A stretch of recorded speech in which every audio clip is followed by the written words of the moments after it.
Hello.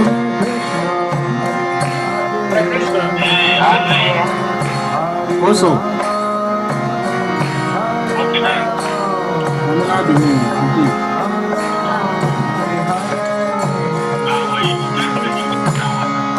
Are they underwater? I don't have.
Hare Krishna, Hare Bol, Hare Krishna, everyone. Welcome. I don't see our host, so. Jaya Radha Madhava Punya Bihari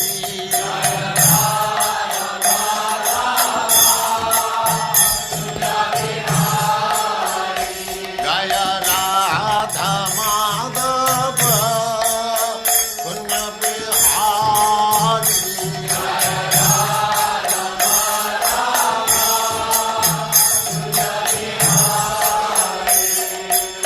Gopi Jana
सिद्धांत सरस्वती गोस्वामी प्रभुपाद की जय, अनंत कोटि वैष्णववृंद की जय, नामाचार्य श्री हरिदास ठाकुर की जय।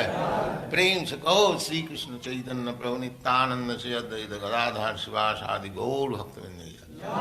श्री श्री राधा कृष्ण गो गोपीनाथ श्याम कुंड राधा कुंड गिरिवर्धन की जय, वृंदावन धाम की जय, नवद्वीप धाम की जय, स्वामी तो भक्तवृंद की जय, गंगा माई की जय, जमुना माई की जय, तुलसी देवी की जय, भक्ति देवी की जय, स्वामी तो भक्तवृंद की जय।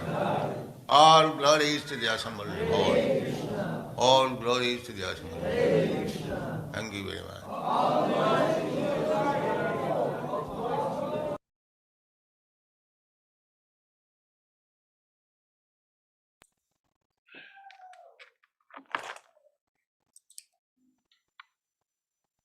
Hare Krishna, Mother.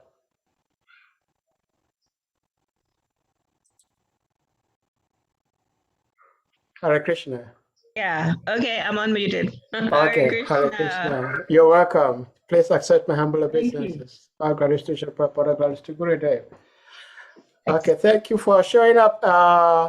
If you're ready, we're going to put the verse on the screen, and then we can start. Okay, thank you very much. Hare Krishna. Okay, Hare Krishna.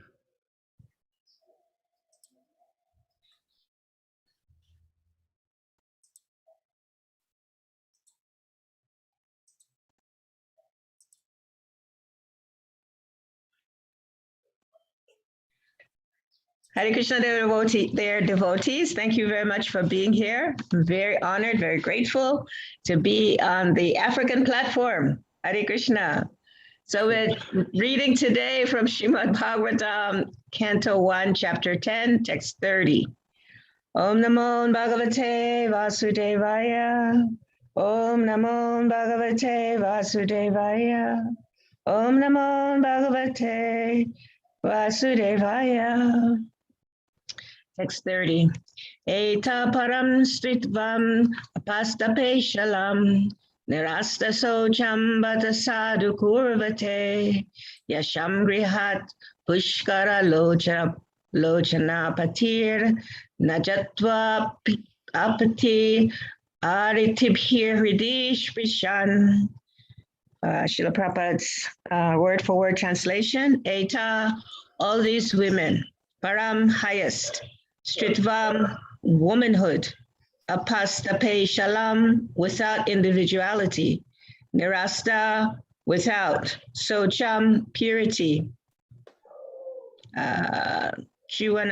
purity, batasaru, auspiciously glorified, kurvate, do they make, yesham,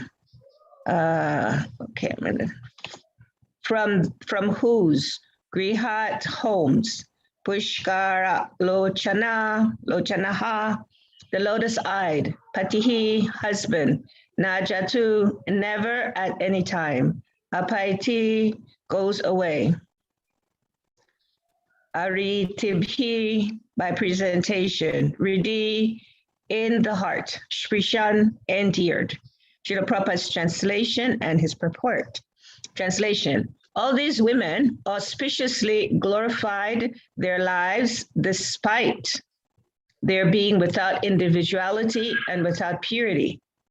Their husband, the lotus-eyed personality of Godhead, never left them alone at home. He always pleased their hearts by making valuable presentations. Srila Prabhupada's purport. The devotees of the Lord are purified souls. As soon as the devotees surrender unto the lotus feet of the Lord sincerely, the Lord accepts them. And thus the devotees at once become free from all material contaminations. Such devotees are above the three modes of material nature. There is no bodily disqualification of the devotee, just as there is no qualitative difference between the Ganges water and the filthy drain water when they are amalgamated. Women, merchants, and laborers are not very intelligent, and thus it is very difficult for them to understand the science of God or to be engaged in the devotional service to the Lord. They are more materialistic, and less than them are the Karatas, the Hunas, the Andhras, Pulindas, Pulkashas, Abiras, Kankas, Yavanas, Kashas, etc. But all of them can be delivered if they're properly engaged in the devotional service of the Lord. By engagement in the service of the Lord, the designative disqualifications are removed. And as pure souls, they become eligible to enter into the kingdom of God. The fallen girls under the clutches of Bomasura sincerely prayed to Lord Krishna for their deliverance, and their sincerity of purpose made them at once pure by virtue of devotion. The Lord therefore accepted them as his wives, and thus their lives became glorified. Such auspicious glorification was still more glorified when the Lord played with them as the most devoted husband. The Lord used to live with his 16,108 wives constantly. He expanded himself into 16,108 plenary portions, and each and every one of them was the Lord himself, without deviation from the original personality. The Shruti mantra affirms that the Lord can expand himself into many. As husbands of so many wives, he pleased them all with presentations, even at a costly endeavor. He bought the Parijat plant from heaven and implanted it at the palace of Satyabhama, one of the principal queens. If therefore anyone desires the Lord to become one's husband, the Lord fulfills such desires in full.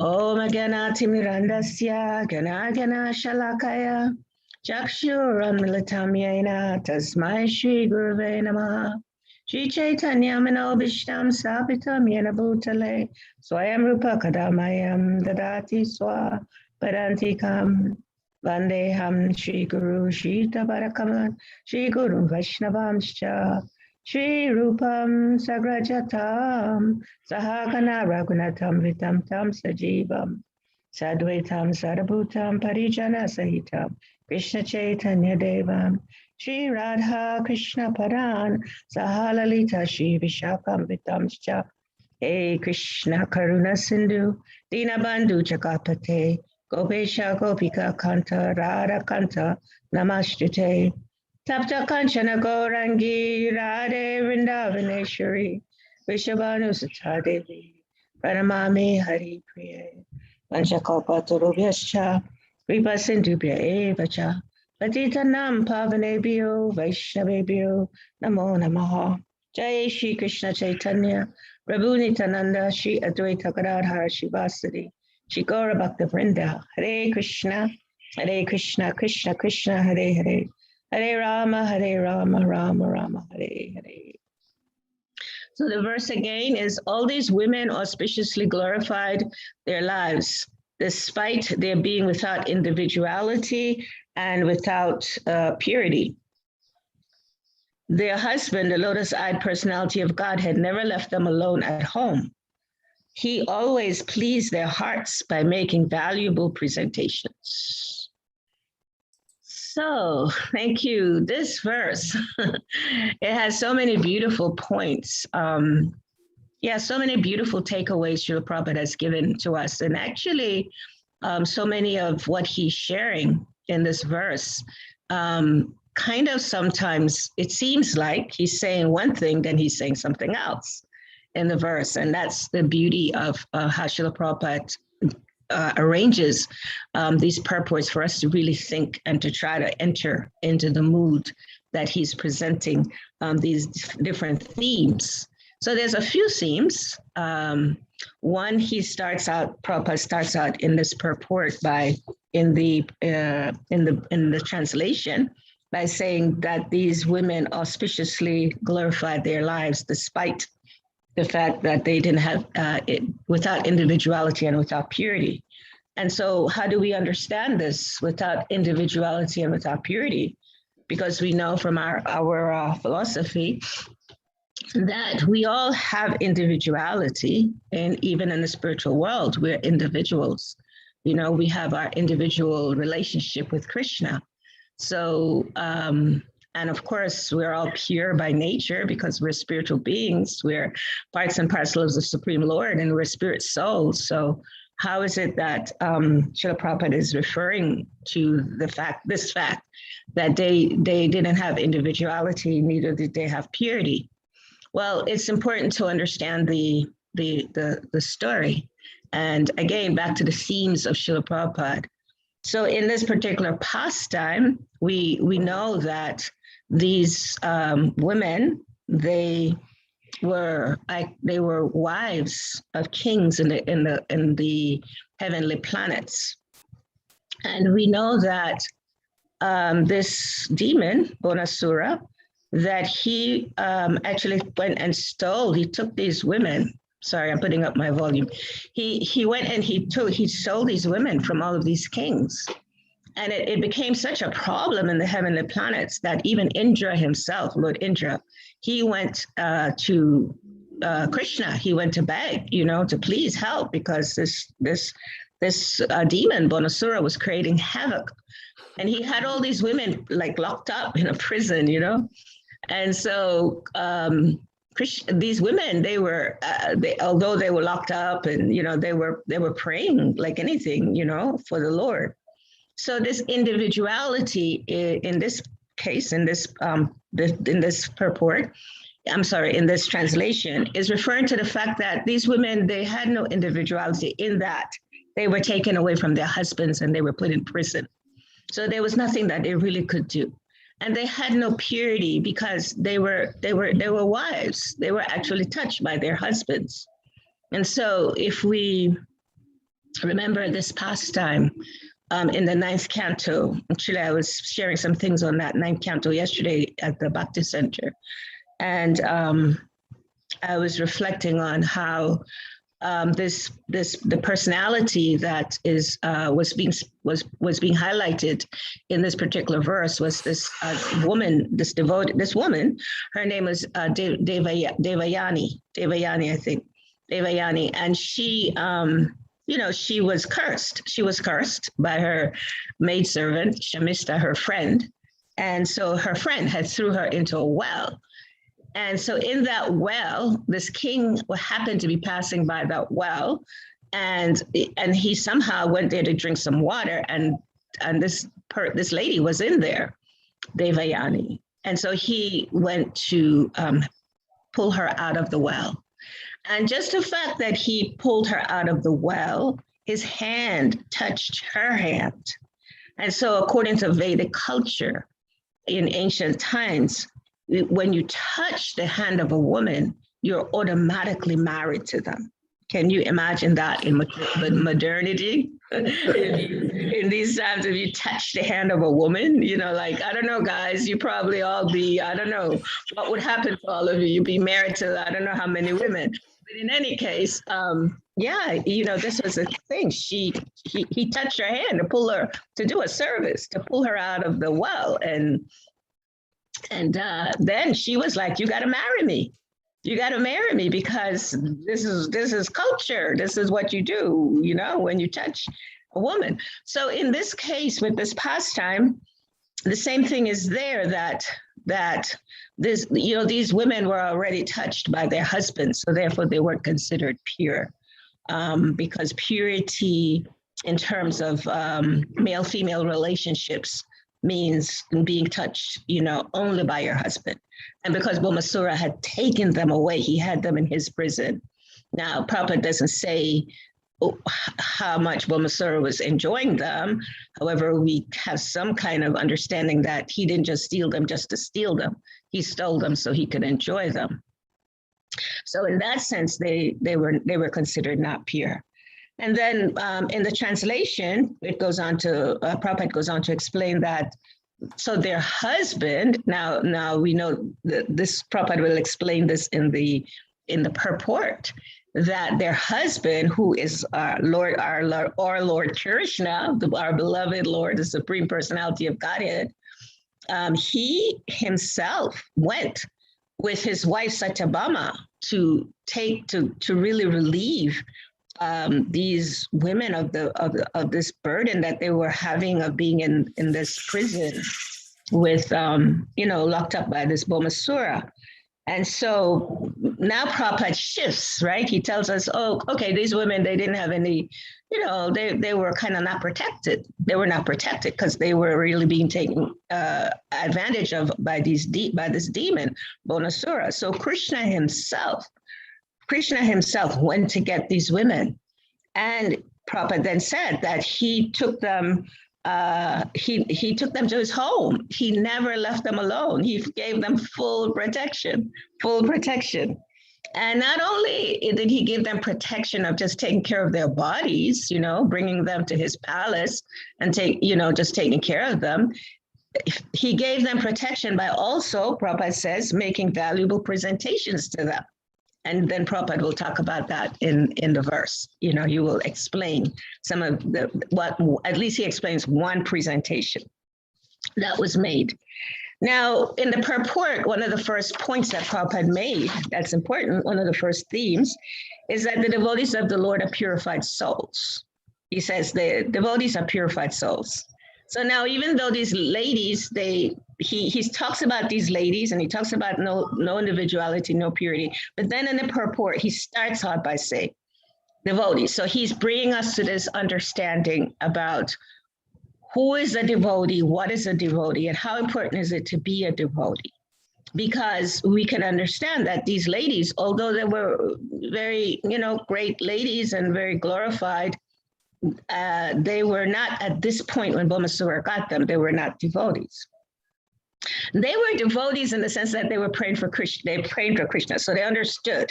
They were praying to Krishna to help them. However, Prabhupada is making this point that devotees of the Lord are purified souls. And so he explains this. He says, as soon as the devotee surrender unto the Lord, then that devotee becomes free of contamination. I think somebody's got their thing open. Yeah, free of contamination. So when we hear this, immediately we think, oh, okay, they because Krishna accepted them, they became free from all sinful activities, and this is a devotee. A devotee then is purified of all of these, whatever they may have done in the past, whatever may have happened to them in the past, or maybe even before they received the mercy from the spiritual master, before they received the mercy of the holy names of the Lord. So many different kinds of activities may have been there. And so Krishna, then we think, how do we understand this? How do we go deeper with this? And so then immediately for a devotee, the first place we go is to the Bhagavad Gita to hear, what does Krishna say about this? As Krishna relating, how do we go deeper with the statement that Prabhupada made, that the devotees of the Lord are purified? So if we look in the 18th chapter of Bhagavad Gita, 1865, Krishna explains this to Arjuna. He says, Majyaji mam namaskaru, mami vaishasi satam te, pratijani priyomesi me, always think of me, right? That's the first thing he's explaining to Arjuna. If someone always think of me, become my devotee, worship me and offer homage to me, he says, then that person, they will come to me without fail. I promise you, he makes this promise. He says, I promise you this to Arjuna, because you're my dear friend. And so if we look deeply into this verse, we can understand Krishna is saying, well, if you do these things, okay, here we go. It's a famous verse actually, to be learned in Bhakti Sastri. It's one of the learning verse, if I remember correctly. Pratijani priomestime. Priostime. Asime. Yeah, you are to me. Okay, so I promise you this because you are my dear friend.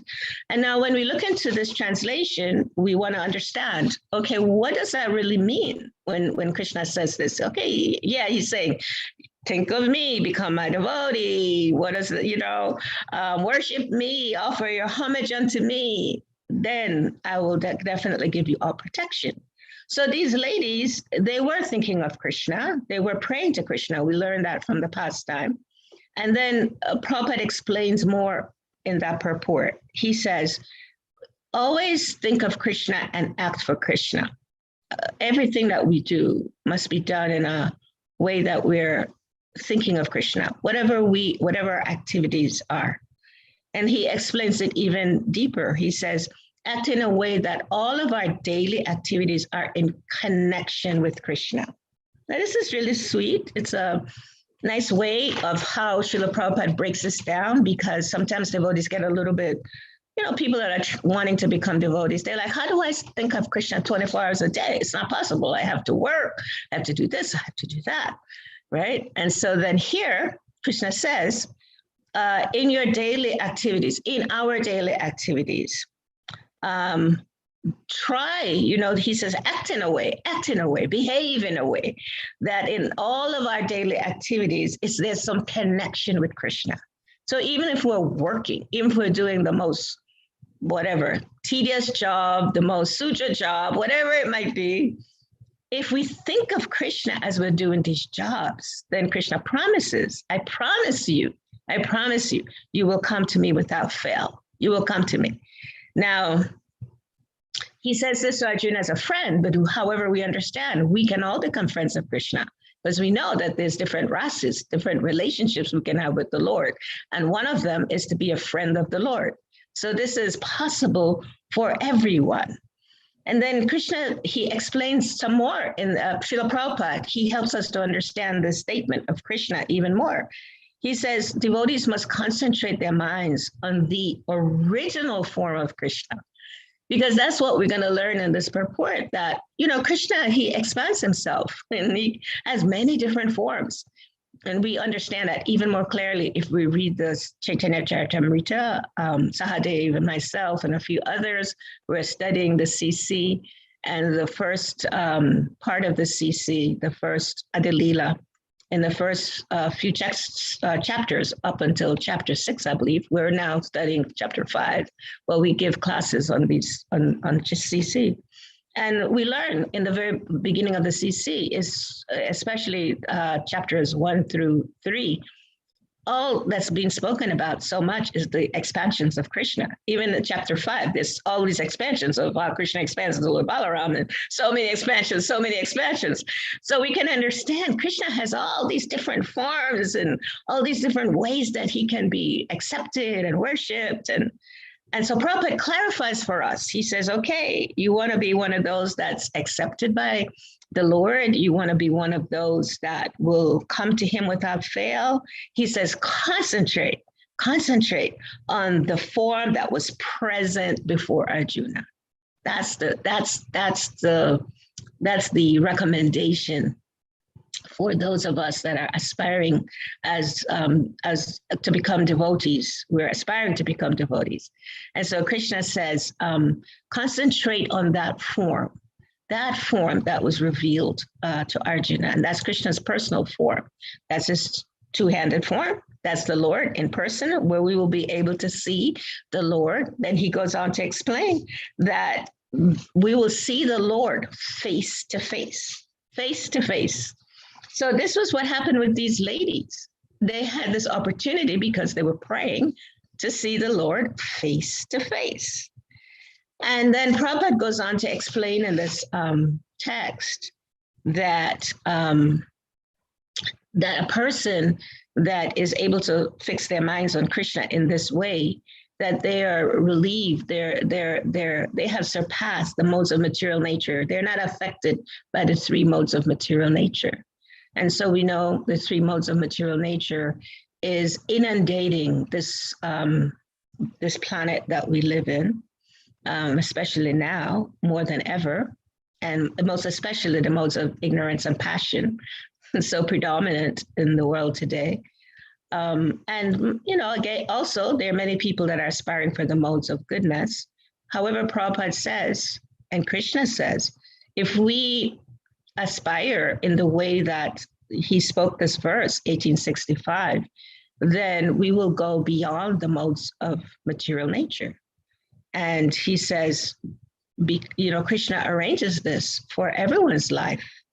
If we think of Krishna, then he arranges that we will be in this association. And when we are in association with Krishna, then we are above the modes of material nature.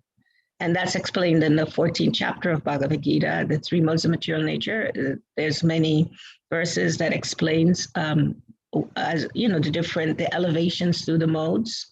And then when once get to a certain point, then one is able to transcend even Brahman understanding of the Lord.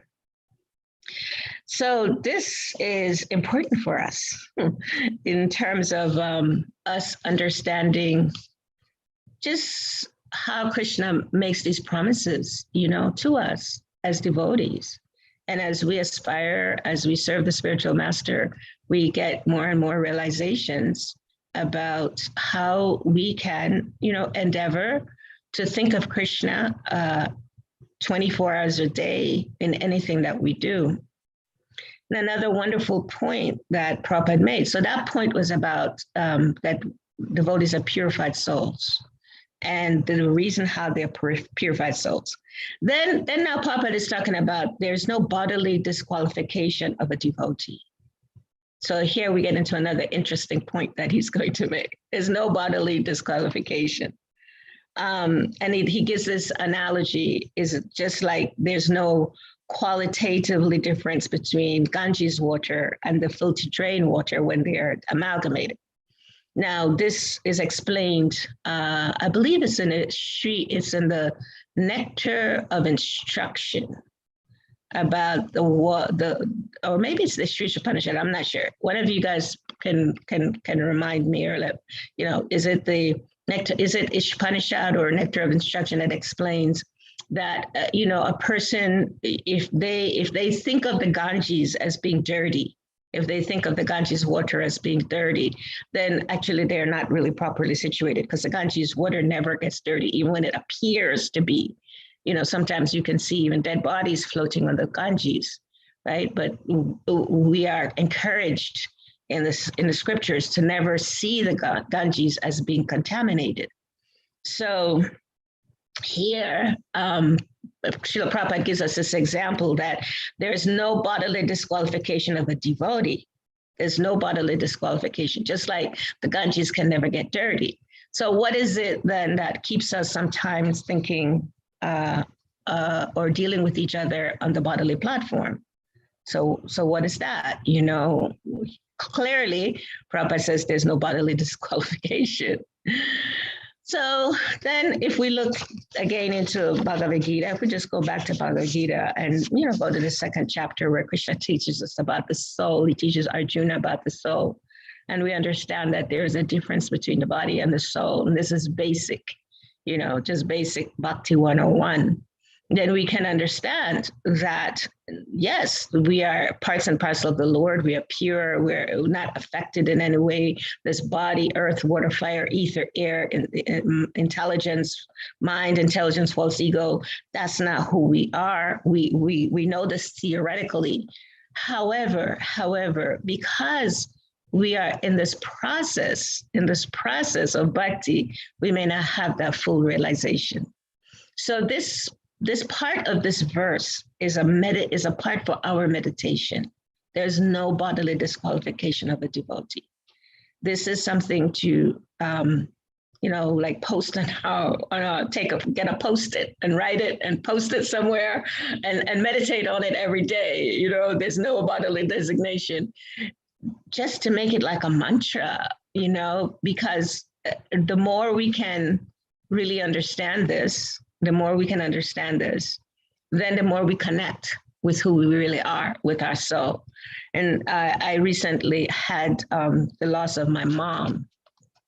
And I went, myself and Ekavira Prabhu, we went to Florida to be with her for those last few days.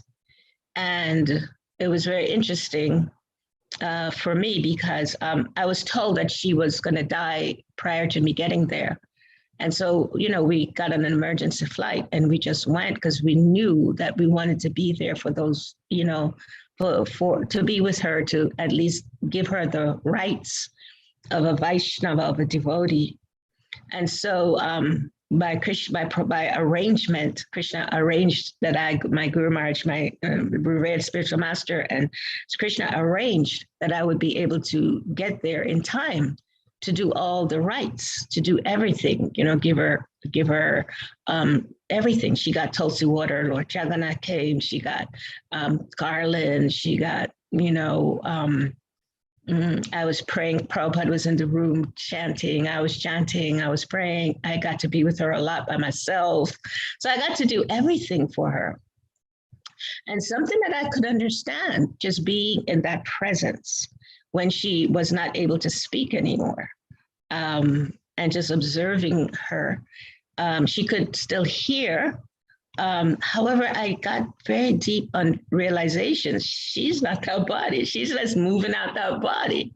And just to watch her move out that body was just such a beautiful experience for 5 days to watch that.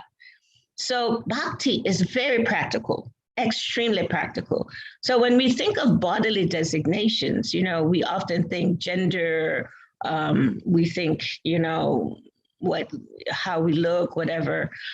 Bodily designations, you know, is so integral to understanding that we're going to have to leave these bodies. And ultimately, you know, if we don't have realizations about our souls and who we are, if we don't feed our souls, then it becomes a little bit difficult to leave this body. And I think Sahadev, he understands this very well since he works in an environment where people leave their bodies. It's not the nicest thing to see. If you're really present, I don't even know how present he is to watch somebody just leave their body, you know, like 24 hours straight. And not only was I watching her 24 hours straight, I got to watch her for 5 days straight, constantly, you know, just watching everything change in the body. And so this is what Prabhupada mentions to us. Be careful, understand about these bodily designations and understand it. And of course, Prabhupada always gives us a spiritual way that we can look at this. And he brings us to the Ganges. This is how, you know, this great mercy of Srila Prabhupada, he let us think about bodies on one hand, then he shifts us in the same moment to the Ganges. So if you think the Ganges gets dirty, then no, that's not the case, right? Just like, you know, the soul never really gets dirty because we're not this body, right? The soul is pure. And then he goes into another really interesting part. I guess this is the part where Prabhupada talks about women, and he says, women, merchants, and laborers, not very intelligent. So this has been such a controversial point for so many people.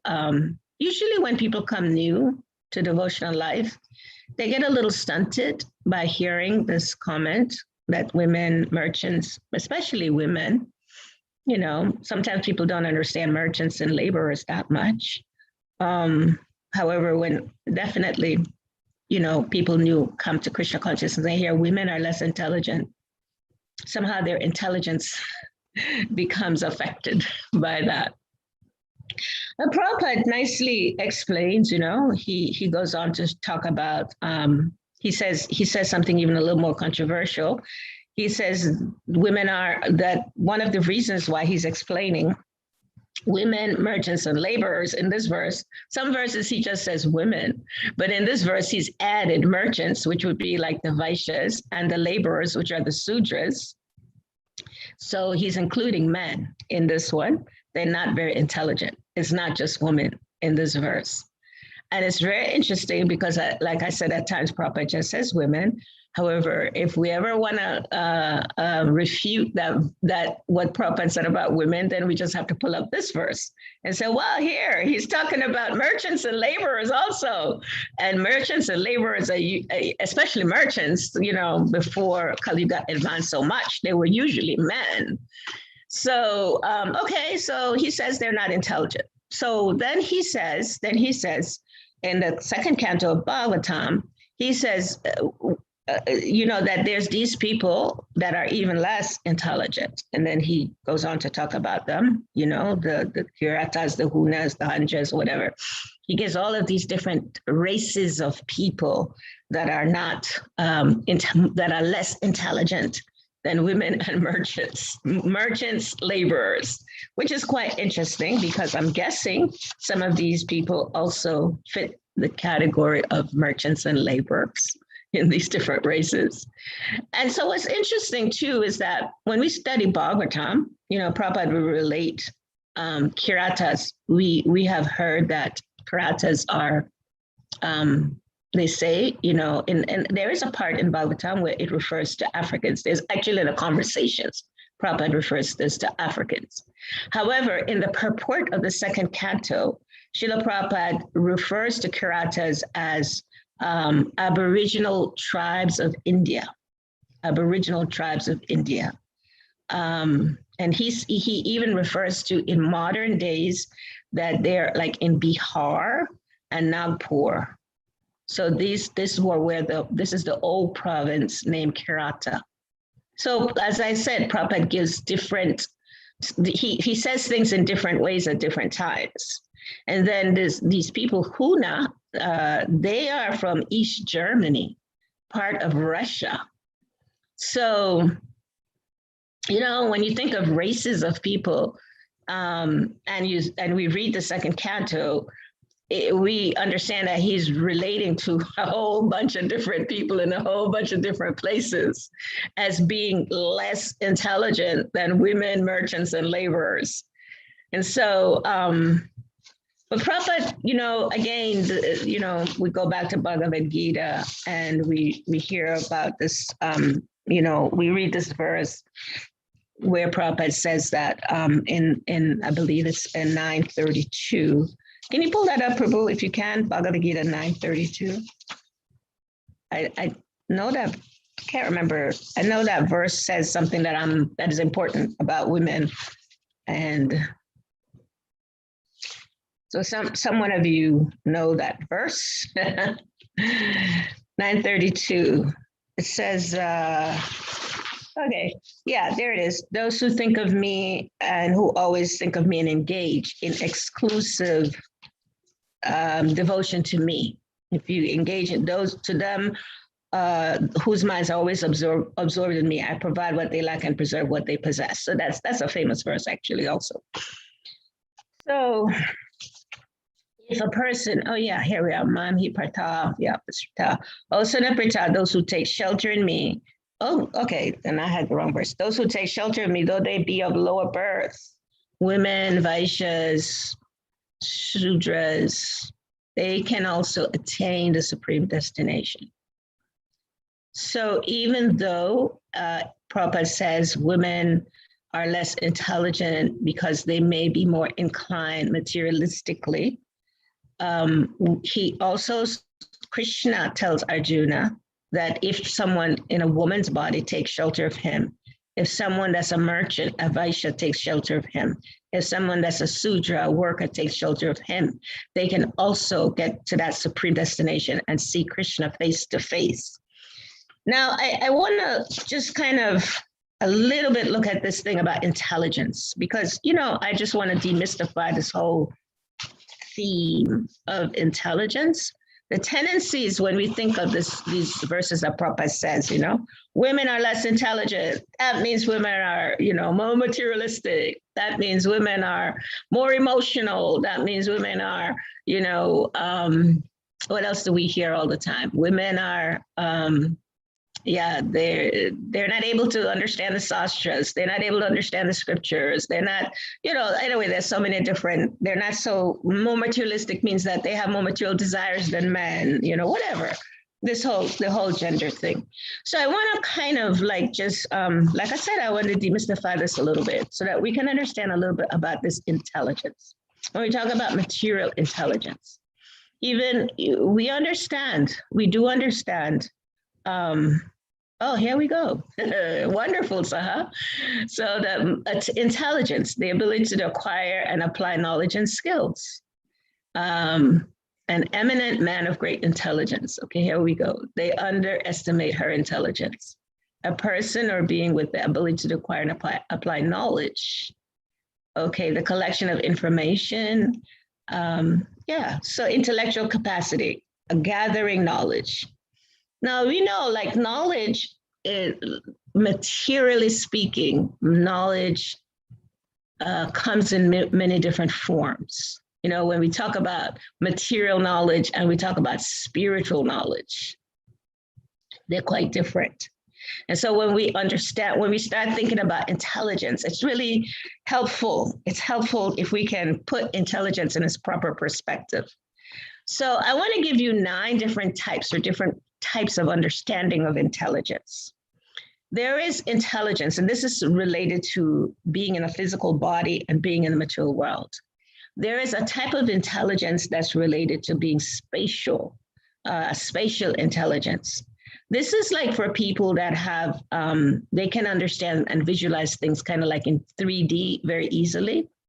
So a person that may enjoy like solving problems, you know, like complex like things like they like to work with puzzles or they like imageries. So people like this that have this type of intelligence, they're usually kind of more attracted to being like architects or engineers or graphic designers. This is a type of intelligence. And then there's another type of intelligence that's like a naturalist. And these people, they like to interact with nature. They really enjoy working with nature.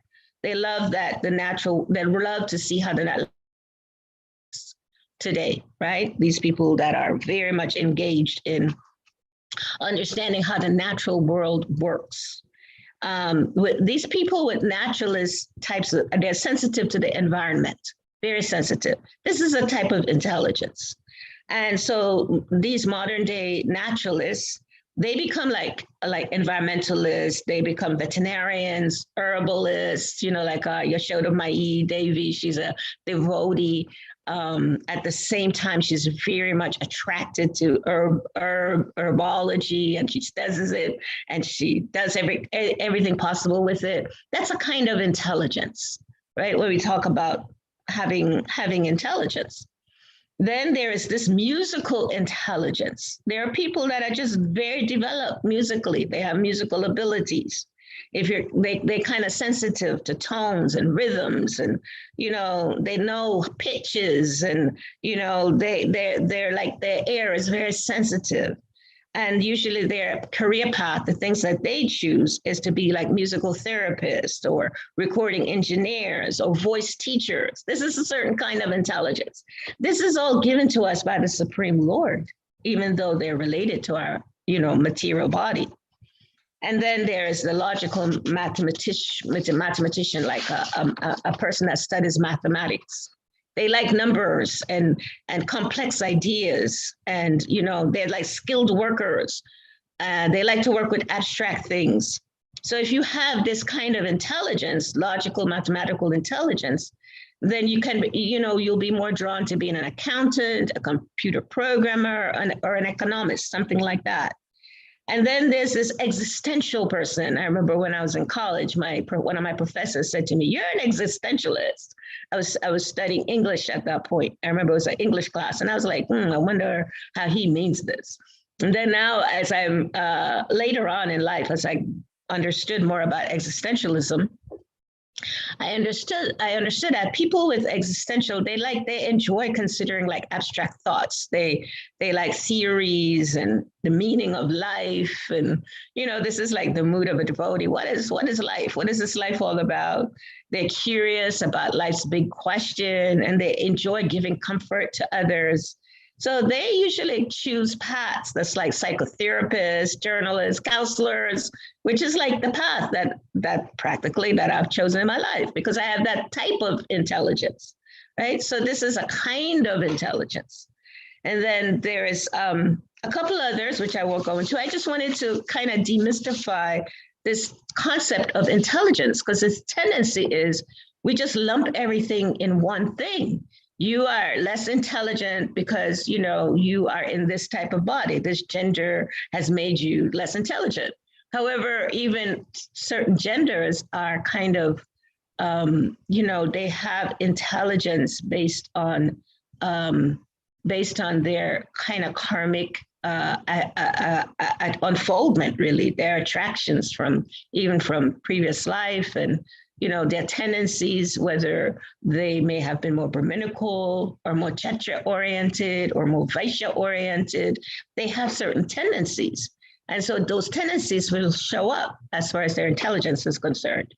Now, what Prabhupada says here, which came from actually Chanaka Pandit about women not being about women being less intelligent, this statement is really to help women, to understand more about, you know, the spiritual path, really to help us to understand that all of this material intelligence, and certainly women have some of these intelligence we've talked about, that all of them, they only lead to one path, which is taking birth again as maybe a better musician or a better psychotherapist or a better accountant or a better whatever. However, that's a cycle that just repeats itself. And so if a woman is really intelligent, they will understand, well, I don't want to repeat this cycle. I don't want to be the best of that because what's the point? I want to learn about who I really am. What is the real goal of life? And that's real intelligence. That's real intelligence. But not to minimize the fact that there are things in the material world that women are very, very, how do you say, very expert.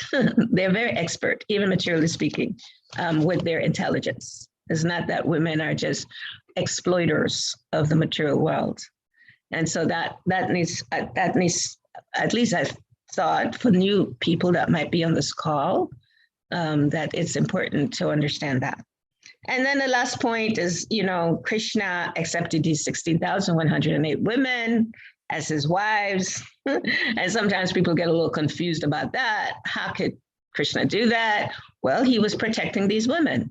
And then it's explained that not only did he protect them by just bringing them to his palace and taking care of them, you know, putting them somewhere in a room and making sure they were being cared for. No, he personally protected them. He personally expanded himself 16,108 times to be with each of these ladies, each of these women. And there's a story in the Bhagavatam about Narada Muni once visiting the Lord. And, you know, he came to visit Krishna. And then he was wondering, how is Krishna dealing with these 16,108 wives? You know, how is that possible? And so he went looking for Krishna, and each one of those wives had a different, you know, arrangement, a different living arrangement. Just like I lived in Hausa country for many years, and the men had, you know, more than 3, 4, 5, sometimes 5, sometimes 6, sometimes 7.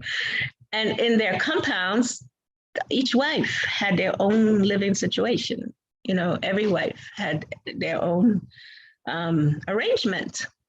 And these, I don't think it's just houses. I just happen to know many Hausa families, but I think that's just a part of the Islamic culture. The husband would financially care for these ladies, and also he would visit these ladies different times, you know, once a month or whatever, he would visit a different one. So if we can see this in the material world, you know, with just one man, What to speak of the Supreme Lord? What to speak of Krishna that can the men in the material world can't expand themselves? I'm sure it's really hard to do what they do. It's a part of the culture, so they do it. However, Krishna was able to Krishna, the Supreme Personality of Godhead, the absolute truth. He's able to expand himself unlimitedly. So when Narada Muni went there, he realized that Krishna was with every single wife, taking absolute care of her. And so, of course, this is God. So, we say, well, if anyone in any way doubt the supremacy of the Lord, then, we ask them, can you, do something like this? Could you be the husband to, 16,000 women and care for them all in the same way?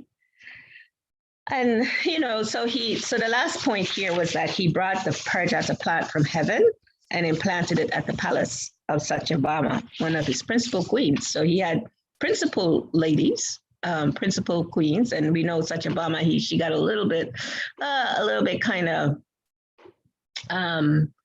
maybe just wanting some, Krishna was giving attention to Rukmini, and Satyabhama wanted some more attention.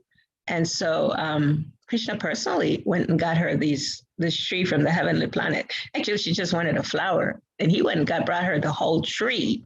And that's Krishna, that's God. And at the end of this purport, Prabhupada says, hey, if there anyone desires Krishna as their husband, then Lord will fulfill such desires. And we see that with the pastimes of the gopis, how, Krishna fulfilled their desires. And so that's available for all of us. Even that's beyond genderism. That's beyond male, female, because when we understand really Krishna is the only male. When we study Chaitanya Charitamrita, we understand we're all female. And so I want to close with this little, just in terms of reinforcing this understanding about the value of women. I know I don't have to do this in West Africa because for the longest time, I was one of the only women there for the longest time. And I was very accepted by everyone. I was very accepted. I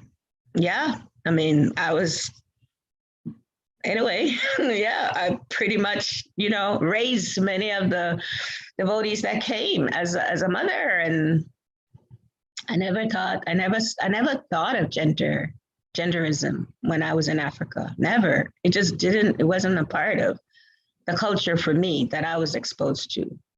So this understanding of women is quite important because today we have all this gender stuff because it's just not understood properly. And so I'm going to close with this little sharing that I found yesterday. Today is Ekavir and I, Prabhu's wedding anniversary. We're married 30 years, almost. Yeah, 30 years. And I was looking for our wedding just because I wanted to be sure of the date, if it was October 18th or 19th. And I looked for our certificate. And so when I went looking for that certificate, I found a letter that was written to me by my spiritual master in 1990. 1990, it was handwritten, this letter, it's handwritten. And I want to read a part of it because I think, for me anyway, I never thought of me being in a woman's body as less intelligent, just because my spiritual master never treated me, never made me in any way think like that, in any way. And so he wrote this. I'll just read a short part of it in this letter. This was written August 11, 1990. So it was on my birthday. And he said, never look back, because actually this planet is finished. All activities going on now is just to see who is going where. These last years existing as we are now is just to prove time for people to declare themselves by how they move toward the divine or the demoniac. Keep on doing your part in helping to prepare others to raise their status. You are acting in the position of a Brahmin, first class, at least, and perhaps better to say as a guru. Therefore, I have nothing to give you but a little encouragement and a ton of appreciations. However, since you are such a compassionate Brahmin, I am giving you my own Brahmin thread. We all love you very much. Thank you for being you. Hare Krishna. B.T. Swami Krishnapad. This was my letter from my guru. Hare Krishna, that's beautiful. So I have anybody can say anything about women being less intelligent, but my Guru Maharaj told me differently, so. Right.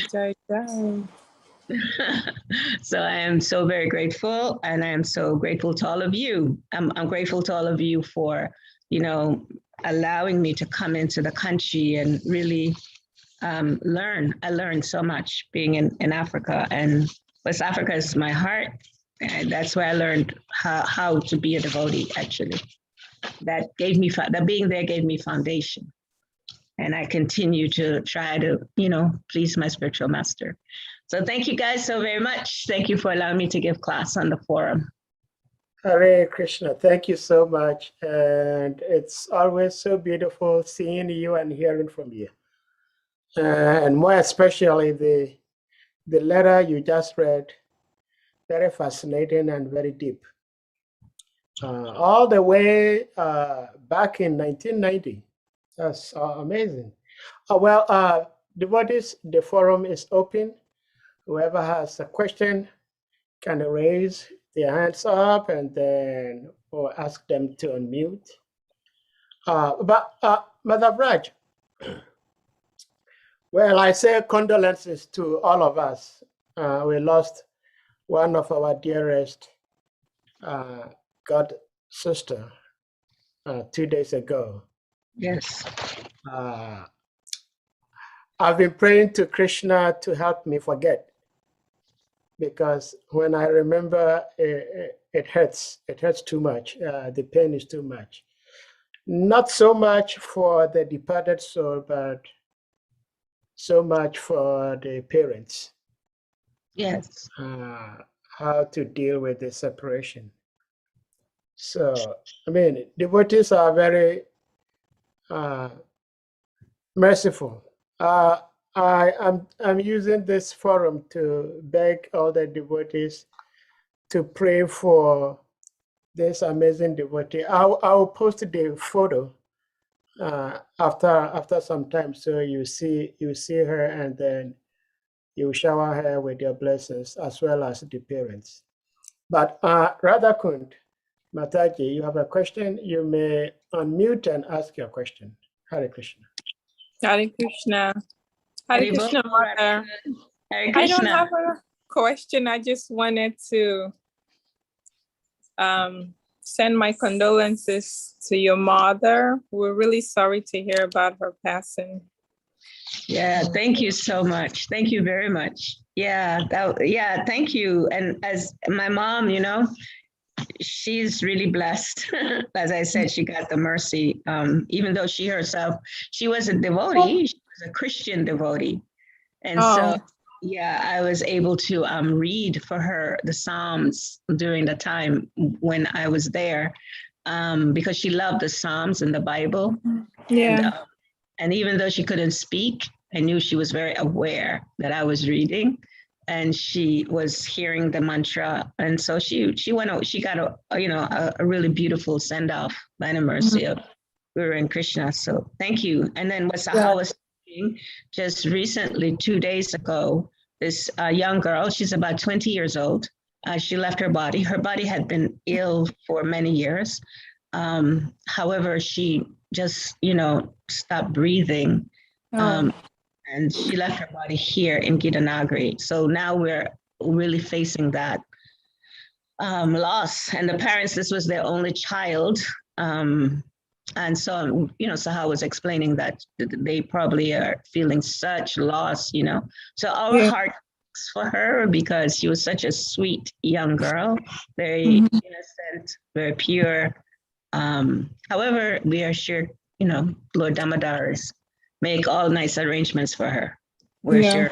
We're definitely going to be praying for her family. Thank you, Prabhu. Thank you so much. Thank you, Mataji. Haribo. Hare Krishna. Haribo. Hare Krishna. Any question? Well, before somebody excuse me, ask a question. Mother, you see, it's so nice, and the way you explained what Srila Prabhupada means by women, merchants, laborers being less intelligent.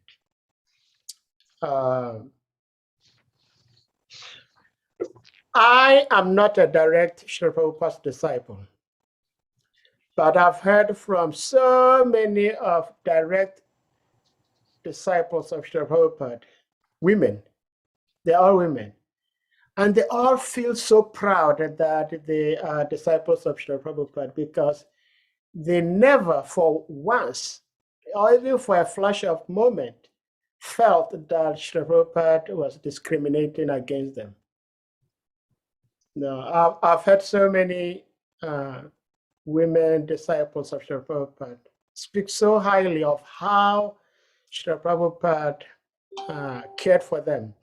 Even our own Mother Rukmini, she was saying that at the time she was, I think, 19 years old, and Srila Prabhupada told her she sees her as her mother. And she said she was shocked. She says, I am more than your granddaughter, and you're calling me your mother. But that's how Srila Prabhupada honored and respected. But from Srila Prabhupada's own explanation here, if I may do this, let me see here. Srila Prabhupada explains the definition of intelligence. So this is Bhagavad Gita 10, verses 4 and 5. Verse 4, it says, intelligence, actually it says, intelligence, knowledge, freedom, all these qualities, they all belong to Krishna. So he says, intelligence refers to the power to analyze things in their proper perspective. And knowledge refers to understanding what is spirit and what is knowledge. So intelligence means the ability to analyze things in their proper perspective. So it is, when Srila Prabhupada uses the word intelligence, he kind of narrowed it to analytical intelligence, like analytical way of one using the mind. And that is why we do not see so many women going into philosophy. That does not mean that if someone is not a philosopher, he's not intelligent. Everybody talks highly of Einstein, and we know we talk about IQ, intelligence quotient. But Einstein was very, very terrible in terms of IQ. His IQ was not that high because his intelligence on so many other subject matters were nil, nothing. But we cannot say because of that he's not intelligent. Neither can we say because generally women do not like to engage in analytical studies, they are not intelligent. So thank you for the way you explained and shared in the purport. Thank you. Thank you, Prabhu. Yeah, because when we understand Einstein, he was intelligent, as you said, in one area. However, there are other areas of intelligence that, as you nicely said, he may not have expressed. So on an analytical study of scripture, is as you said, Srila Prabhupada explains it, that it could be that women may not be so inclined. And perhaps women are more, because there's 64 arts that's there in terms of understanding Krishna. And those 64 arts, women have many of the abilities of the different arts of how to connect with the Supreme Lord. So it's kind of interesting if we study, just in terms of sastra and in terms of what attracts Krishna. That even when we look at the stories in the scriptures of real intelligence, what really attracts Krishna in terms of real intelligence is the surrendering capacity of the individual. And we see that in the scriptures, women are more inclined to surrender, to worship the Lord. Even when we hear like the stories of, when Balaram wanted to get something for Krishna, and, the Brahmins, they were so busy doing their rituals, and the wives were just like, okay, let me go. Krishna wants this for his feet. We got to go take it. We got to go take it. And so that's in the Bhagavatam. And if we really research and study today, how many more women are involved in, let's say, the affairs of the church, the affairs of the mosque, the affairs of the, it's many more women than men. Yeah. So it's not that we can't just make it black and white. No. That's the point. There is a gray area. Actually, about 2 weeks ago, His Holiness Bhaktivinoda Maharaj gave class on this forum, and somebody asked a question in regards to this particular topic. So, Maharaj and his infectious laughter, he laughed and then he asked, if you look at the material cosmic administration, how many positions are being occupied by women and how many positions are being occupied by men? Most positions are being occupied by women. Yeah. Earth is women. Intelligence is women. All the important things you can think of are all taken charge of by women. And of course, we should also understand that we are neither men nor women. We sometimes become so engrossed, even though we claim that we are not this body, but we become so affected, like me being an African, somebody saying something bad about Africans, I feel so hurt. I'm still in the bodily conscious. It's difficult, but with classes like this, when we come together and we share, we hear from advanced and older devotees, it helps a lot. So thank you for the explanation. Thank you, Prabhu. Thank you. Kusha Prabhu, are you there? Hey, Kusha. Sahadeh. Hare Krishna. Oh, Shri Ekavir Prabhu. Hare Krishna. Hare. Hare to Lila. Hare Krishna. Hare Krishna Prabhu. Thank you, Ekavir Prabhu. That yes, is Prabhu. Hare Krishna. Yes, Mother. Hare Krishna. Oh, look at that. How are you? So beautiful. So nice beautiful. to see you. Thank you for your nice class. Kusha Prabhu. You look like my condolence about your mother also. You look like you're in a heavenly planet. Yes, I'm trying to enjoy my senses small. I need it. As long as you're enjoying your senses for Krishna, that's fine. Hare Krishna.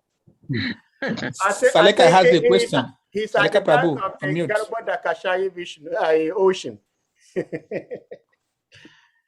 Oh, Saleka has a question. Yeah. What's your question, Prabhuji? Okay, Saleka Prabhu, go ahead. Even Madhatma also has a question. Oh, you just pulling people's leg or what? They are in trouble. What is Saleka? Mother, please, can you, Mother, remember to remind Lila for tomorrow? Yes, she remembers. Okay. Don't worry. She's you. preparing. Hare Krishna. Hare Krishna. Mother, please accept my please accept my respectful obeisances. Hare Haribol, Krishna. Prabhuji. Haribol. My systems were down. I just came in and I joined, so I couldn't put on my video. Well, I just wanted to say Hare Krishna to you, Mother. Haribol. Thank you for the beautiful services that you're doing. I saw some of those. I wanted to write something. I don't remember what happened. I don't think I did, to just share my gratitude for the amazing service. Thank you very much, Mother, for encouraging. Thank you. Hare Krishna. Haribol. So Kusha, you don't have any question to throw me off? Question? Mother, no, let me not disturb you today. Let me not disturb you because you lost your mom. Let me not disturb. I'll be very humble, very gentle today. He's going easy. Okay, let on me you see. now. Let me read see what I can find in the distance now.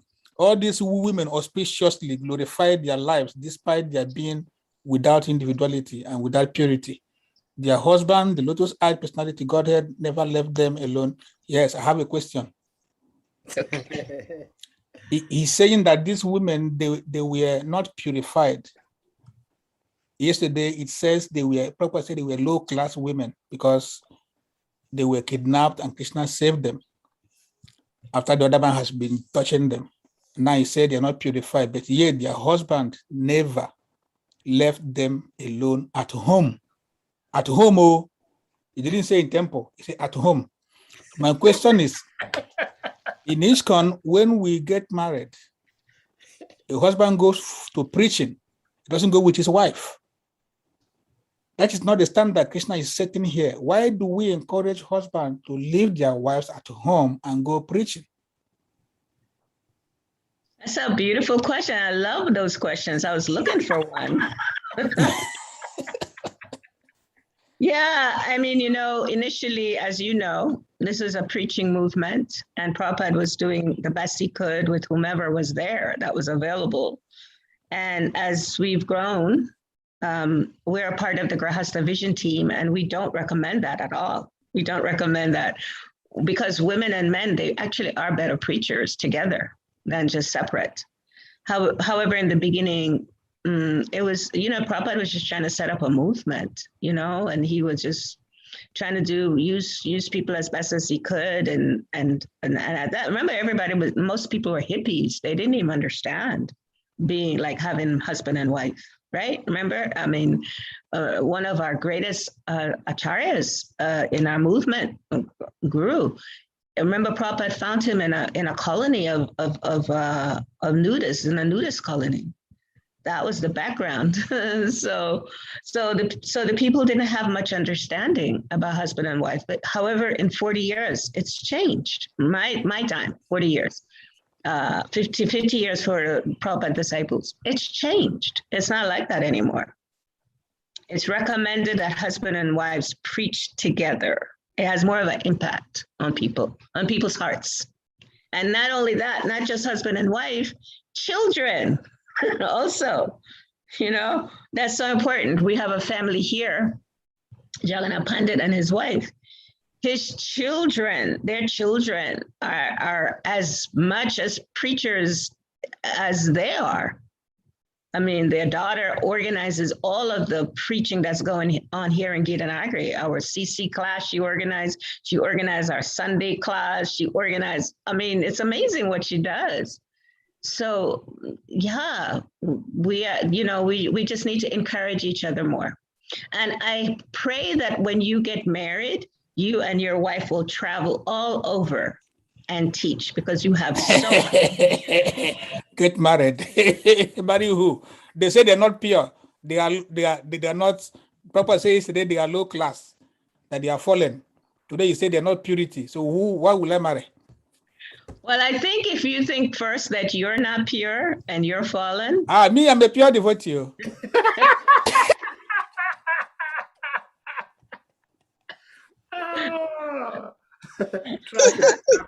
Kusha. Yes, brother. Maybe it's wanted. Yeah, I mean, it's true. YouTube watchers don't pay serious attention to Kusha. I know Kusha. I know him. I know him from way back. So, the thing is, Kusha Prabhu, it's true. In Kali Yuga, it's really difficult, to find women that, that really can support and encourage. And yeah, there's not so many lokas around like Sahadev's wife. But however, there are, and they may not be easy to find. That's true. However, because you are so sincere and you are so devoted, you are so dedicated. Now my first ego is rising. You are making me to rise my ego now. Yes. You have the power to purify. I have another question. Yes, Prabhu. I have a second question in the papers, second paragraph.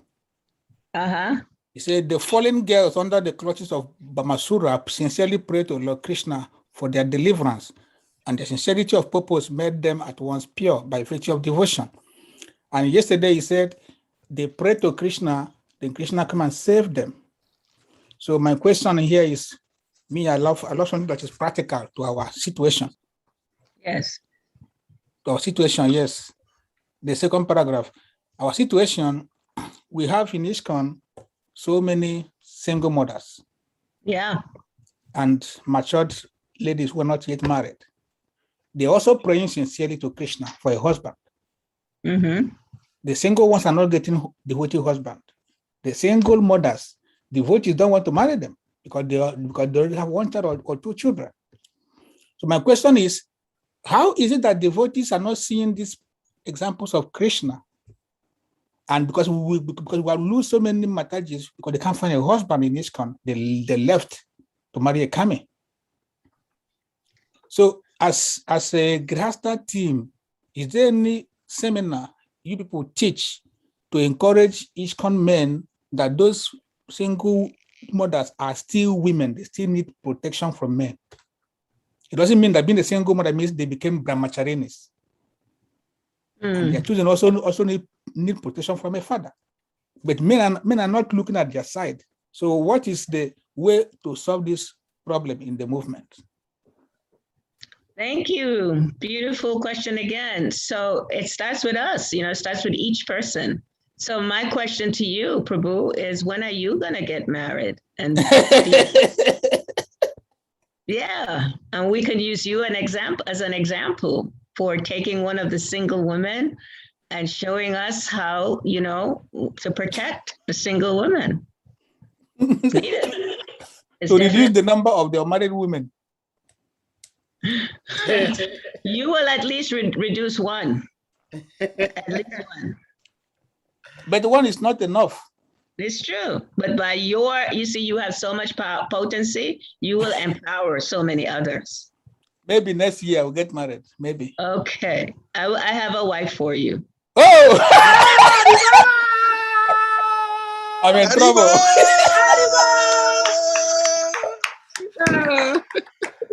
Oh, Kusha, I'll be your best man. Yeah.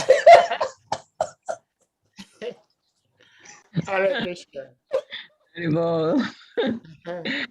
Hare Krishna, Prabhu. But that's a serious question. It's true. There's so many single women. Yes. That's why. Who is it that sing that song? I don't want to get too. We're talking spiritual life here. However, even the materialists, they understand that, right? Isn't that Beyonce? All the single women. Yeah. Okay, all the single women. Yes. We need some people to put a ring on the fingers of the single women. Yeah.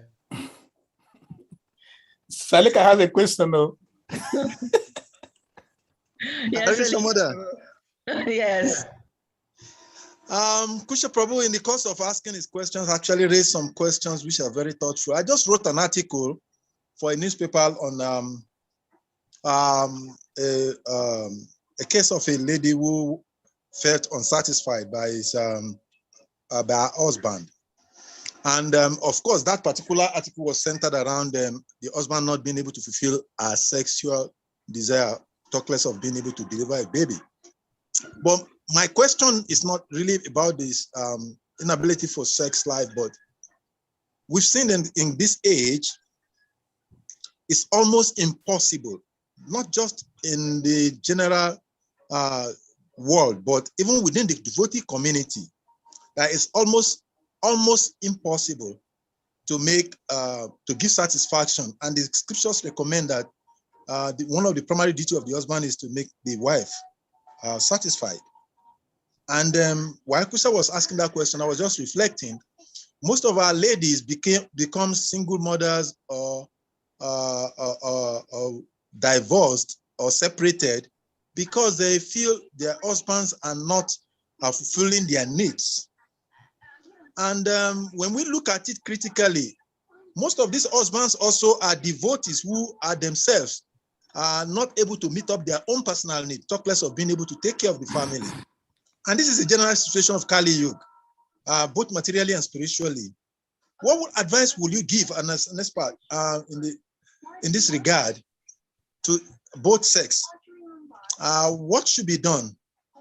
What can be done? And how should it be done? Yeah, so we recommend in the Grihastha Vision team that before people get married, they have premarital counseling so that they can understand some of the challenges that they will face once they get married, because it's a fact. A male cannot satisfy all the needs of a female, and neither can a female satisfy all the needs of a male. It's not possible. Only Krishna can do that. That's the whole purport is, he expand himself to do that. Unfortunately, we can't expand ourselves. So we're not able to do that. However, there are priorities that once two people get together, when they are able to communicate nicely with each other, that they can at least have some priorities that are important to both parties. And so if someone, can learn about their needs, the unfortunate situation is most devotees and most people in general are not trained to understand what their needs are. So if you don't understand your needs, then, unfortunately, that will create some conflict in the relationship, some chaos even.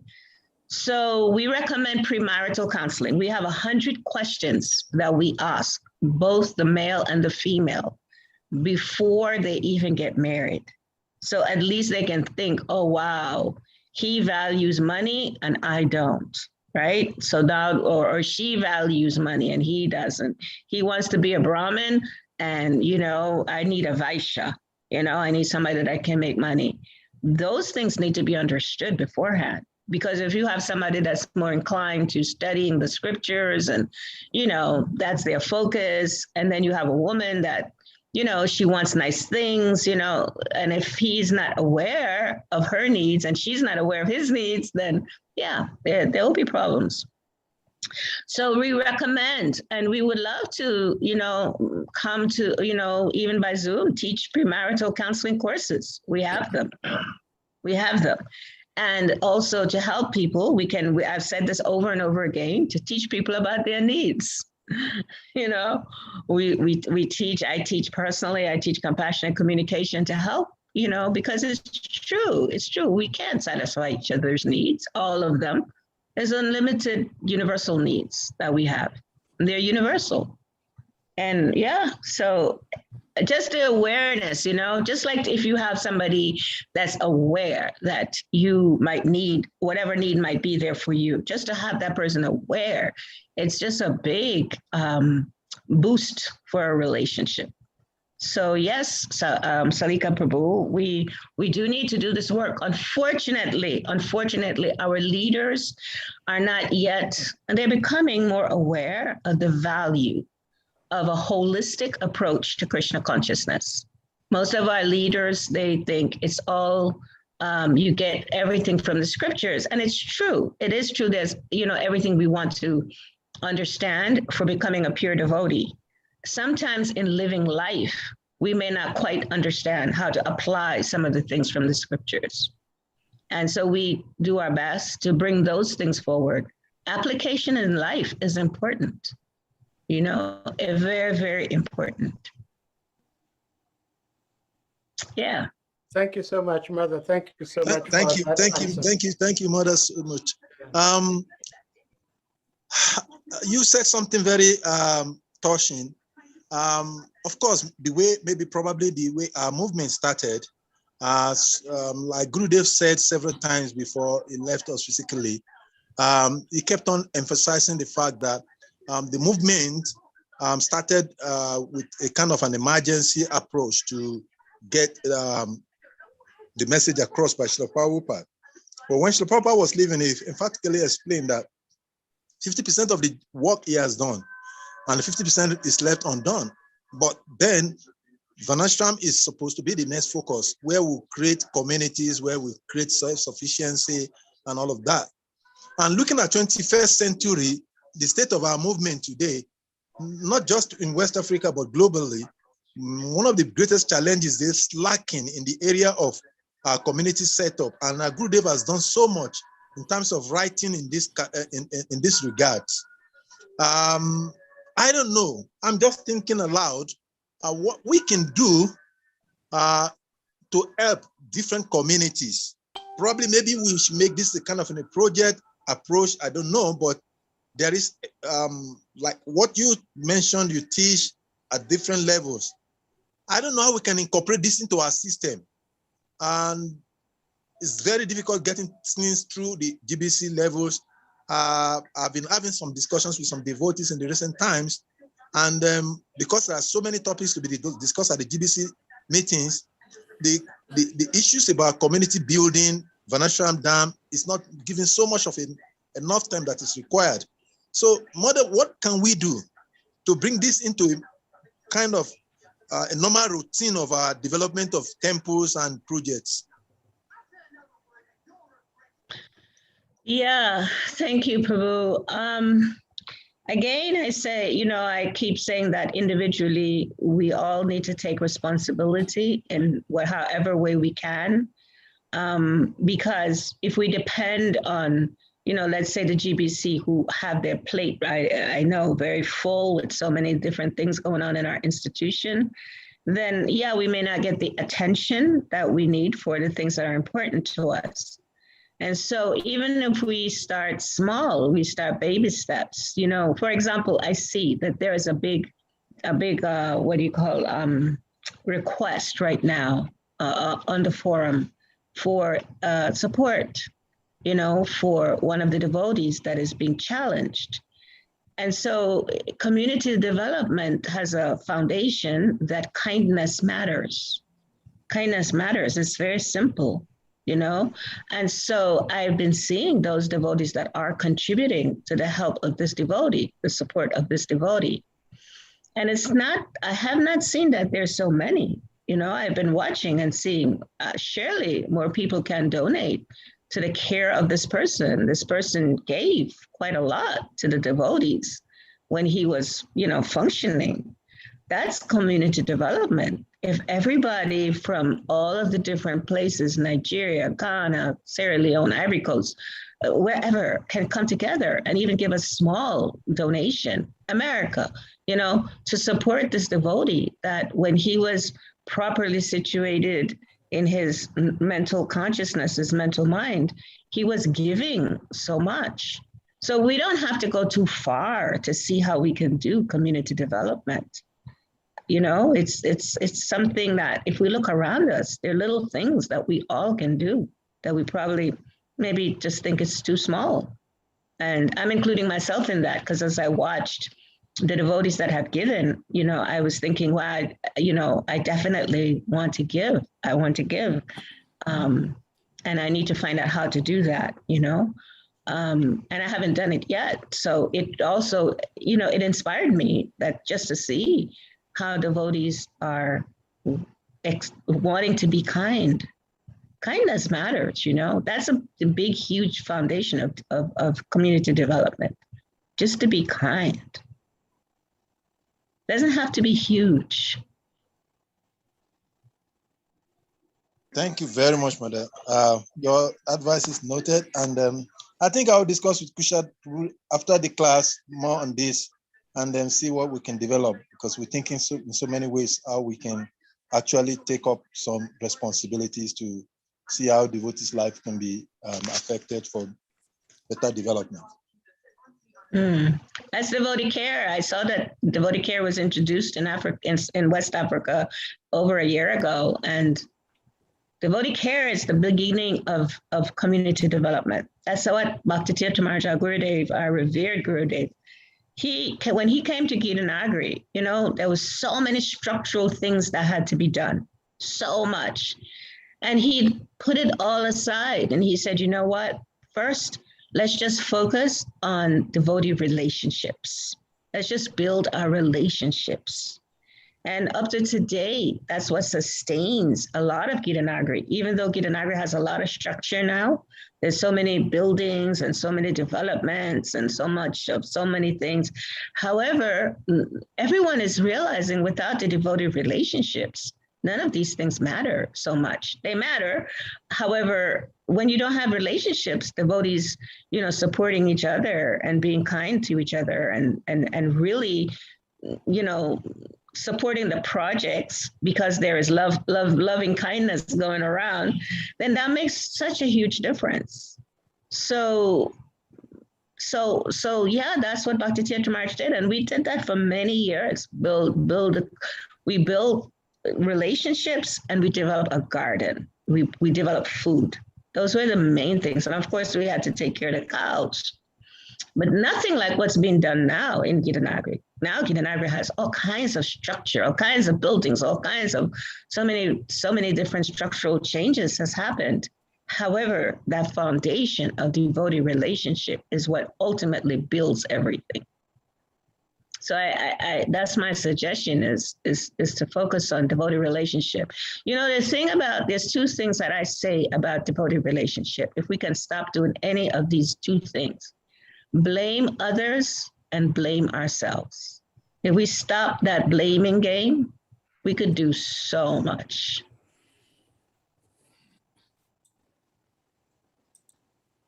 Well, again, thank you so much, Mother. Thank you so much, Mother. Okay. Thank you. Mother, I have one last question. I hope it's the last question. We've taken so much of your time. Because we are in this material world, whatever is poison also has some nectar to it. And whatever is nectar has some poison to it. So before the pandemic, most of us were listening to classes in our various temples. Once in a while, we'll listen to lecture online. But because of this pandemic, most devotees are listening to lectures online like we're doing now. And as such, we have many different speakers speak to us.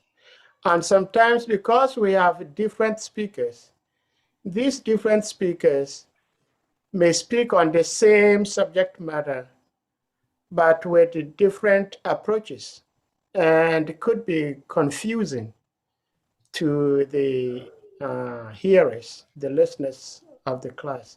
So in such a situation, what's your advice to the devotee who listens to different devotees whom he considers or she considers to be advanced devotee, but these different advanced devotees are speaking something completely opposite? What should the devotee do? Hare Krishna. Thank you, Prabhu. Ultimately, I hope, especially senior devotees, they are not speaking anything different than all of us are to always remember Krishna, never forget Krishna with whatever we do, keep Krishna in the center. Everything is based on Krishna and, develop love for Krishna, develop our relationship with Krishna. I think everybody says that prayerfully, hopefully. Now, different people may have different strategies because we're individuals. And let's face it, we do come from different cultures. We do have different ways that we want to implement, always remember Krishna, never forget Krishna, develop our relationships. We may have different ways that we do that, different strategies of how we do that.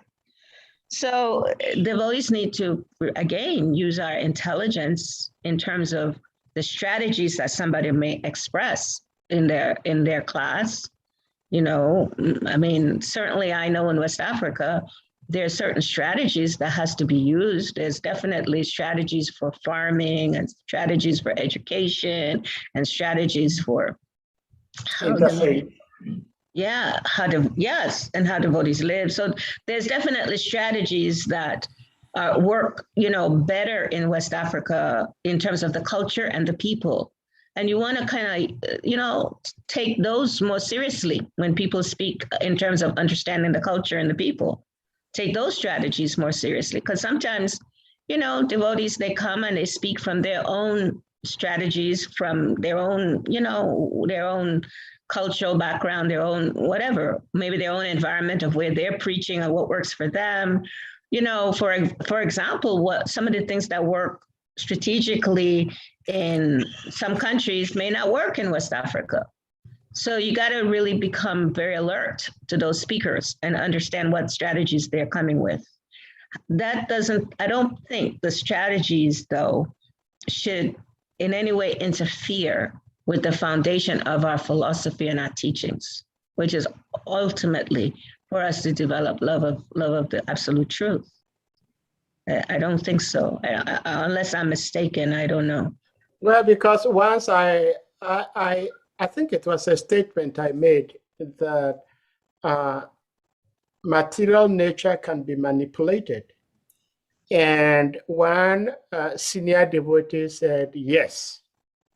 And right in that sitting, another senior devotee said no. So at that particular point, it throws a little bit doubt to, I should say, like younger devotees. Who should I listen to?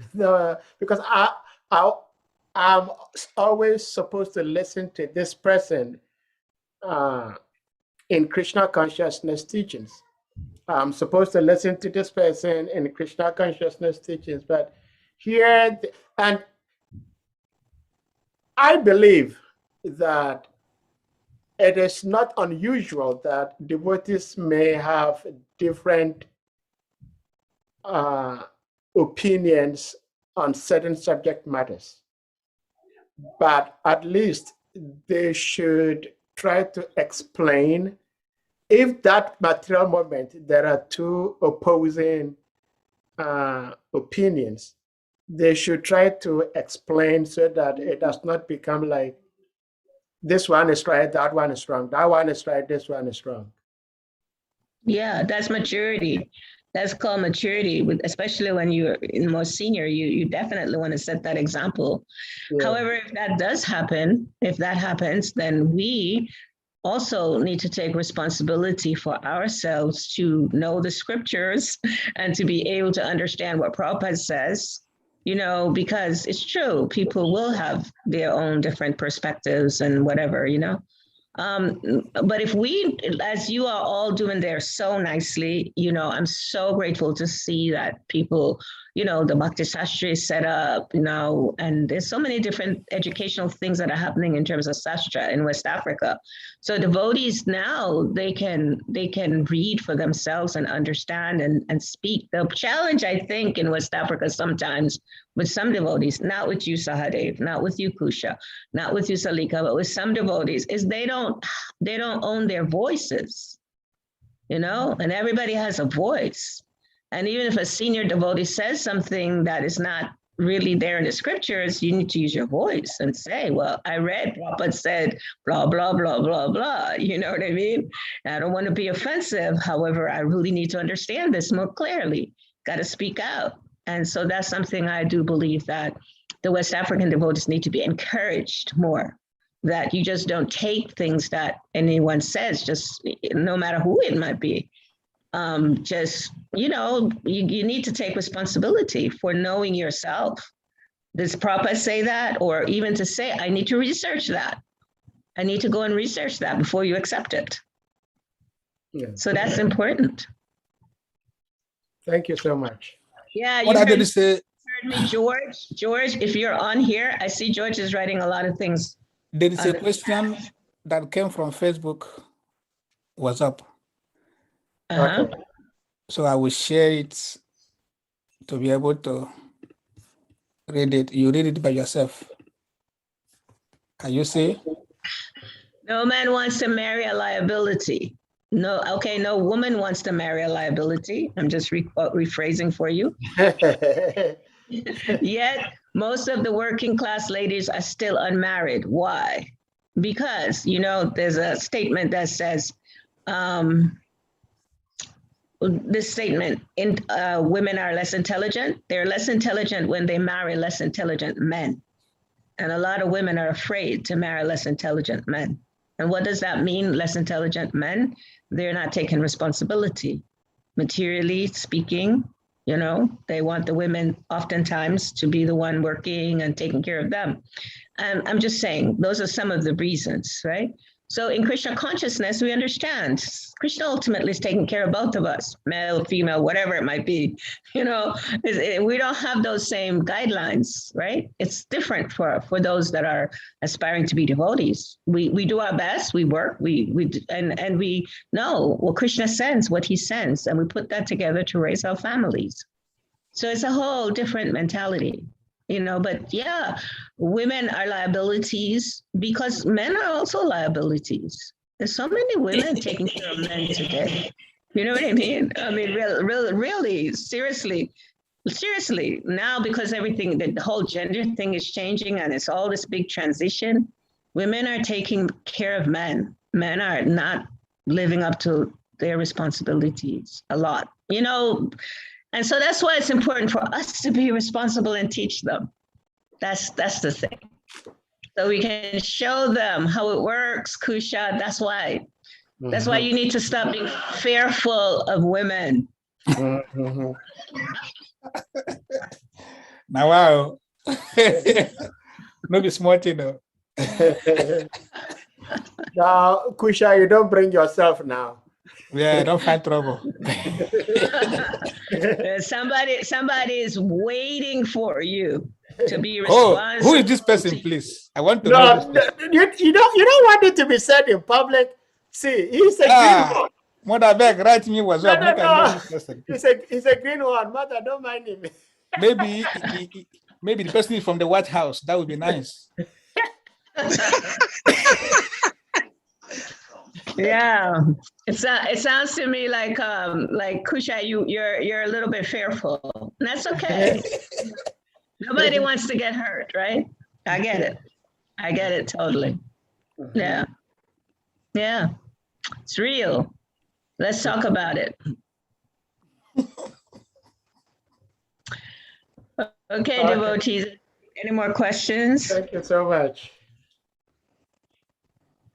Thank you, guys. I'm just excited to have been here. Hare Krishna. All right, dear devotees, we'll see you next month. Hare Krishna. Thank you very much, Mother, for being here. Thank you so much, Mother Raj. Thank you. Hey, Thank you. Atma, you are there. I'm here. Oh, you. Atma has a question. That girl. Atma has a question. She don't want to ask the question. I have no question. She's afraid of me. King Kusha. I am afraid of you. Atma is so very beautiful. Thank you so much for being such a beautiful devotee. Mother Raj. Yes, Atma Devi. Your beautiful comments and your compliments is what keeps me going. You are you have a kind heart to just compliment me in that way. You are very kind. Thank you. You're like, to me, you're like a deva. Seriously. Like you descend from the heavenly planet somewhere. You're beautiful. Krishna. Oh, my Krishna. You're a devotee from the heavenly planet. You just come to this earth to finish some things up. Oh, I'm praying Thank you, Mother Atma, Vraja. Mother Atma doesn't become like Bobasura. When it touches, her head is going to be swollen and crack. Boah! It's like swollen already. It's just swollen now. So Kusha, I have a couple more people I'd like to introduce to the West African Forum to give class if you're able to work it out. I have at least 2 more devotees that are Bhakti Tamar's disciples. Okay. And even if you take me off, I'd like to introduce that. I'd like them to be introduced. Bring them. Our heart Okay. is so big to accommodate everybody. All right, beautiful.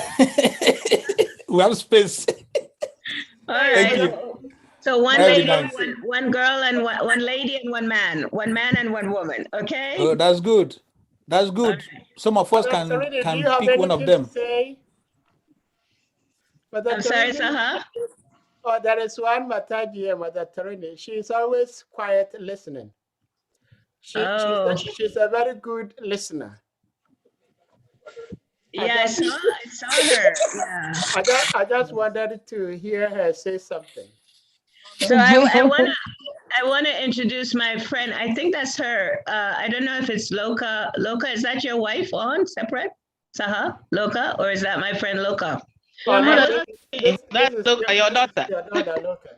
That's my daughter Loka. Okay. Yeah, it's your mother. Haribol, my love. Hari hari. Haribol. Hey, I gotta see you. She's another beautiful one that descended from the heavenly planets with 4 boys. Jai! Yes, mother, but she's owing me watching. Then come and eat. My house is always open, so you have to come.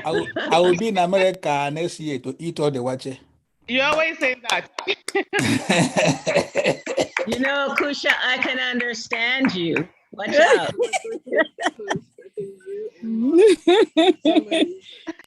Mother Loka makes the best watching ever in ISKCON. That is the most truest thing I've ever heard in my entire life. Yes, the best watching you have ever tasted in ISKCON. I'm telling you. Why do you think I love to go to their house? I have no idea what you guys are saying. I have no idea. Because of Sham. Because of Ganisham. Well, Sham too, of course, Sham. Of course, Sham. Second.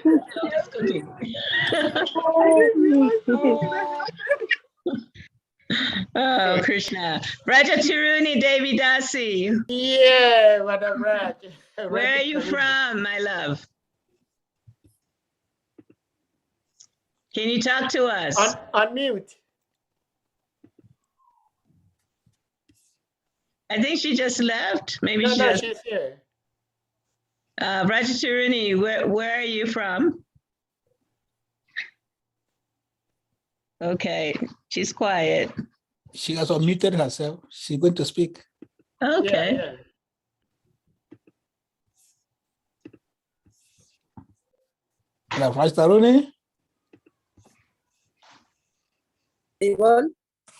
There she is. Yeah. I'm from South America, Uruguay. Where in South America? ¿De qué país? Uruguay. Uruguay. Oh. Hare Krishna. Hey, welcome. Muchas gracias. Muchas gracias por your atención. Gracias a ti. Hare Krishna. She's a regular participant. She's always here. Wow. Yeah, always. ¿Yo comprende inglés? Sí, algo bastante. Okay. Muy bueno. Gracias. Sí. Hablo español poquito, pero sí, comprendo. Ya te escucho. Se te escucha muy bien. Hare Krishna. Muchas gracias. Gracias, madre. Hare Krishna. Haribol.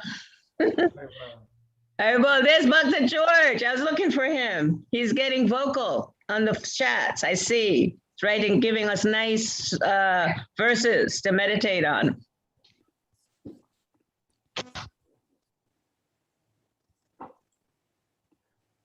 Did we lose?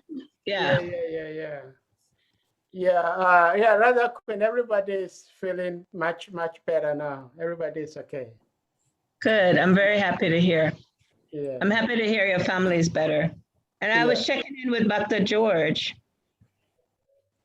but it looks like he's not speaking today. I think he's fasting, so he's hungry. Okay. Okay. Well, he's writing a lot, so that's nice. I'm very encouraged by your sharing. Thank you very much. I will, devotees. We'll see you. Okay, so we'll call it a day today. Haribo. We'll Hare meet Krishna. again tomorrow by Guru Krishna's. Hare Krishna, Madhavraj. Thank you so much. Everyone may unmute and then we chant big Hare Krishna to Guys. appreciation. Hare Hare Krishna. Hare Krishna.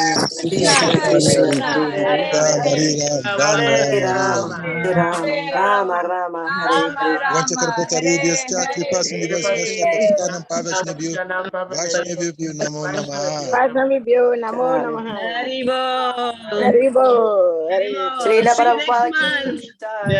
Yes, ma'am. Hari Hari Haribo.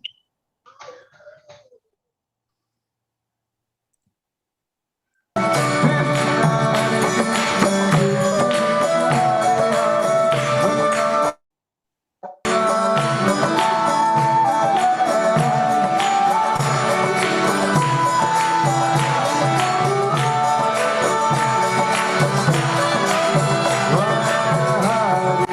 Krishna,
Hey, Shri Kusha Prabhu. Your devotee. This particular bhajan I played. Wait.